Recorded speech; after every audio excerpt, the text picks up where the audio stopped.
Hello Tim, from Hi. Knipex. Yes. So what you got to show us today? Today we've got the ErgoStrip. Comes in left and right-handed. I've just got a bit of flex here. So all you do is wrap the tool around the wire using the thumb prints, quarter twist and pull out. And to do your inners, you've got all your markings here as well, all your sizes. So same principle, quarter twist and pull.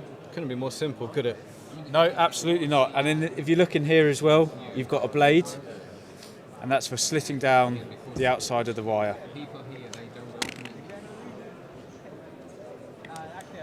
Nice One and simple. tool, multiple jobs. Absolutely.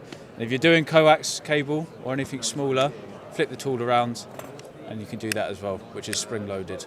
Fantastic. And that's the ErgoStrip. Thank you very much. Thank you.